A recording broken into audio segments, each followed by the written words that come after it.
What is your current job title? Adjunct professor at 5 different schools. I also do part-time work at Channel 2 at CBS, and I'm also a consultant to 2 different snowplow companies. And that's when it's snowing out, that's a 24-hour job. When did you realize you were interested in the weather? Um, I remember the date. Isn't that odd? It was March 1st, 1973. I was a month away or 2 months away from being 10 years old. I'll never forget it. My mother had just bought a thermometer for us to see the weather. 2 days later, New York City had a record high temperature of 72 degrees. This was on March 1st. I'll never forget it because all the kids on my block were out playing. We got home from school, and right away my mother said, "I want you outside.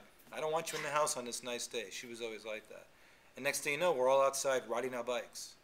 Now granted, you go from November, December, January, and February without riding your bike, and all of a sudden you can ride it without a jacket on, and it's 73 degrees, and it's like 4:30 in the afternoon, and you ride around the street. It was like Christmas all over again. I'll never forget seeing the red mercury in the thermometer, the glycol, go all the way up like that. It was like an epiphany for me. I was like, this is really neat. Everybody is really happy about the weather. And it just became something that I just became impassioned with.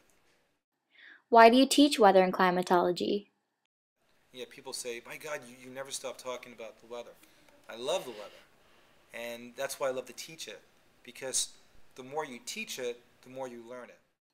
Why didn't you continue your schooling after receiving your bachelor's degree? When I left school with my bachelor's, I always admired people who had, an advanced degree. I was like, oh, I wish I can do that.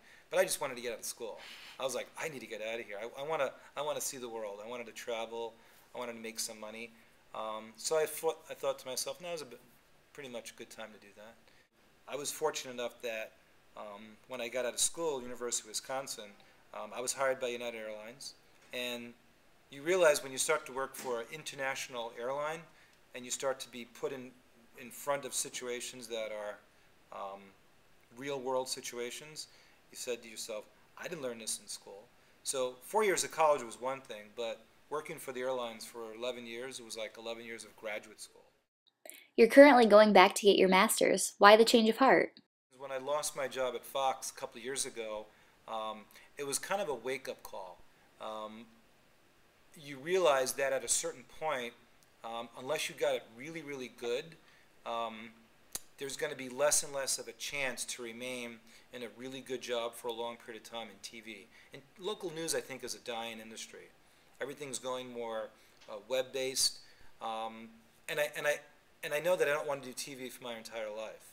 So going back to school will get me my master's in climatology and a certificate in GIS, which is Geographical Information Systems, so I can have a much more broader perspective of my field, as well as give me the credentials to be an associate professor at a local college.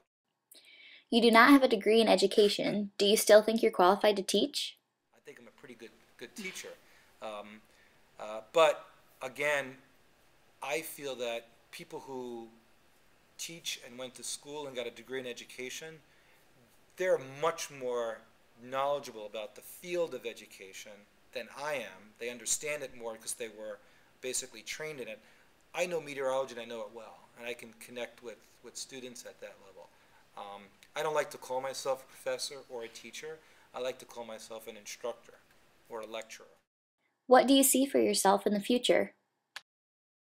And I also want to work hopefully for an energy firm somewhere down the road. That's a huge growing business. I want to do something with sustainable energy, geothermal energy, and wind power. And part of what I'm doing with GIS, which is Geographical Information Systems, is basically learning a whole new science of computer language to help me become better attuned with what a lot of companies are probably expecting out of people who are graduating out of college. but I have a wealth of information about the rest of the world and teaching. So I want to put myself in a position, in a good position. And it'll take a couple of years, but I'm pretty confident I'll do it. My parents think I'm crazy, but I had 5 jobs when I was a teenager, so they're just thinking, oh, that's him. What is the best advice you have ever received? If you're not humbled by the weather, then you're not working hard enough. And what that means is if you're not working hard enough, then you're not challenging yourself to push yourself beyond the means that are right here.